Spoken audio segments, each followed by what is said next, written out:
Do you remember the FEMA story that came out last week where texts were leaked telling relief workers to skip over pro-Trump houses? Well, that text came from Marnie Washington, a FEMA field supervisor who's since been fired, and now she's speaking out. Washington says that she has proof that FEMA is lying and making her the scapegoat for their policy of avoiding hostile situations. Here's what she had to say. We call a community trend. And unfortunately, it just so happened that the political hostility that was encountered by my team, and I was on 2 different teams during this deployment, they just so happened to have the Trump campaign signage. FEMA always preaches avoidance first and then de-escalation. So this is not isolated. This is a colossal event of avoidance, not just in the state of Florida, but you will find avoidance in the Carolinas. Here to discuss is Rachel Bovard. She's the vice president of the Conservative Ship Partnership Institute. Rachel, is this problem bigger than just one employee at FEMA? Well, I think that's the concern. And I think there's, we don't know, but I think there's a lot of evidence for the fact that this is the way the government has been operating for the last 4 years. They have taken direction from the president of the United States, who, stood in front of Independence Hall 2 years ago and said anyone who supports Donald Trump is an extremist. Well, every independent and current agency that works for him got the message. And all of the ideologues in the bureaucracy were activated to essentially make that statement by the president their government policy. And I honestly can't think of a worse example. I mean, we've seen, the examples have been littered across the last 4 years of the weaponization of government. But when you think about the mission that FEMA is supposed to represent, they are supposed to be there to help Americans at the worst point in their lives. And here we have that agency not just putting partisan politics ahead of it all, to say if you're expressing, your political beliefs or your political views, your political speech, you don't get access to the government resources that you paid for. It probably is just the tip of the spear, and it's actually nauseating to think about. Yeah, this is maybe one of the greatest recent examples of how bad things have become.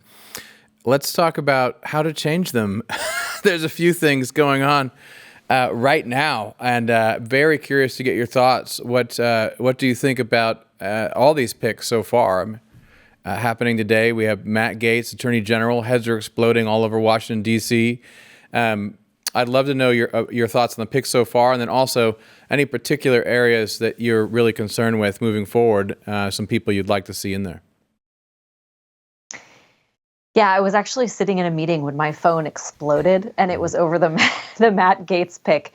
And I think, honestly, he is, I think institutional Washington is losing their minds, but I actually think he's the perfect answer to Merrick Garland. If you look at the person of Merrick Garland, the most active and aggressive and partisan attorney general we've ever seen, who turned the Department of Justice into an arm of the president's political terror, for lack of a better word, because he put Steve Bannon and Peter Navarro, 2 people who served in Trump's administration, in jail. He aggressively pursued peaceful pro-life protesters. He ignored the disorder in the streets and used taxpayer-funded resources to harass and prosecute and terrorize peaceful J6 protesters to the ends of the earth, essentially. He needs to be answered, and those actions need to be answered with a sledgehammer. And I really do kind of feel like Matt Gaetz is maybe the perfect person to do that. I think it's really exciting to see the Trump campaign moving as fast as they are to fill these spots. I think that was the concern, from the first Trump administration, where everything took a little bit longer. This time, they know the agencies are arrayed against them. They know they need strong hands in those agencies from the beginning, and they need people who are committed to the ideological project, committed to the president's agenda, and they're moving as fast as they can. I've been gratified by a lot of these picks. I think Tulsi Gabbard as the DNI is the pièce de résistance of maybe the latest announcements today.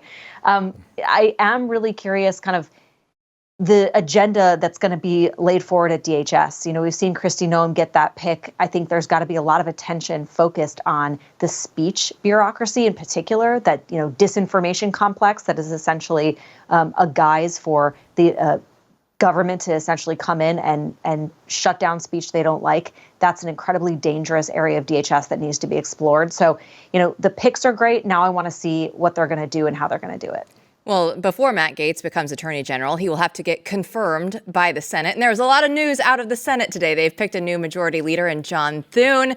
And it's interesting that those two things, Rachel, happened on the same day, that you're going to have to look at that Senate now and where it's going to be heading. What does the pick of John Thune tell you about where the Senate does want to go? Well, John Thune, I should point out, voted to confirm Merrick Garland. So there was a host of sitting Republican senators that actually voted to confirm Merrick Garland, including Mitch McConnell, John Thune, John Cornyn, Tom Tillis, Susan Collins. All of the people that you now see pearl clutching about Matt Gaetz voted to confirm the most rabidly partisan attorney general in history. So maybe they have the vote for Matt Gaetz is to atone for their sins of confirming Merrick Garland.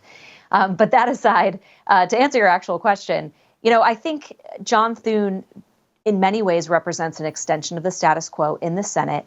But I will say he was not given an overarching mandate. He won this position by only 5 votes. And, I think Rick Scott's entry into the race forced the Senate to have some real conversations about conference governance, what they want to see in terms of process, the heavy hand that the leader has had over the last 18 years.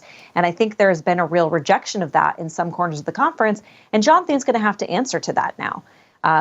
Again, it wasn't simply an ascension. He really had to fight for this. And I think he heard from corners of the conference that are now going to hold him accountable to the reforms that they put out there, the reforms they want to see. And Rick Scott really deserves a lot of credit. He did lose on the first ballot, but he deserves a lot of credit for forcing those issues into this race and actually making these candidates talk to the conference. Because in previous years, the vote for leader has simply been a rubber stamp. It wasn't here. But I do think that this next Trump term is going to be interesting for Senate Republicans. They are the last group in Washington that's going to have to be dragged along into this new Republican Party. Well, I mean, to what Jill's saying, they're going to be dragged along very quickly. So I think one thing that people are missing here is that this 2 years of acceleration starts now. There's an incredible amount of energy. You can see with these picks, there's a collision course coming. And we're going to see that collision first, it's going to be right in front of us in the Senate when it comes to these confirmation hearings.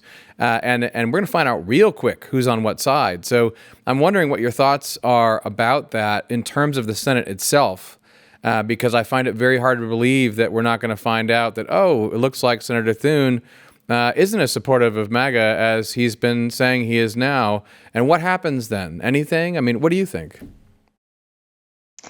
Well, I think you're right. If they go through with these confirmation votes, right, there's a whole other strategy out there of should they be recess appointed? Should they do all these things? Right. If the Senate actually proceeds under the regular order and votes to confirm these nominees, which they can do, right, understand that the filibuster no longer exists for nominations. We have 53 Republican senators. You only need 51 votes to confirm these nominations. You have J.D. Vance in the chair. There's no reason any of these nominations could not move through the Senate if every Republican votes. So you will see very quickly who's on side and who's not.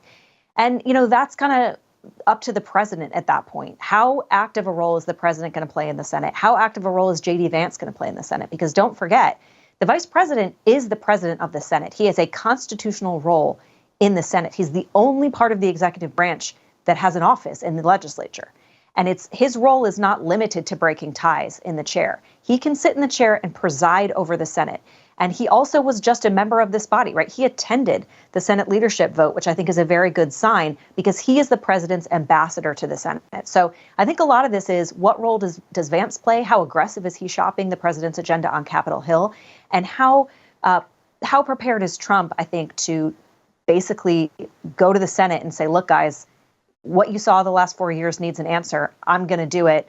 Get in line or there's going to be some political ramifications because I think that's what's going to happen as well. The president's head of the party, right? And I think that relationship has got to be established very quickly.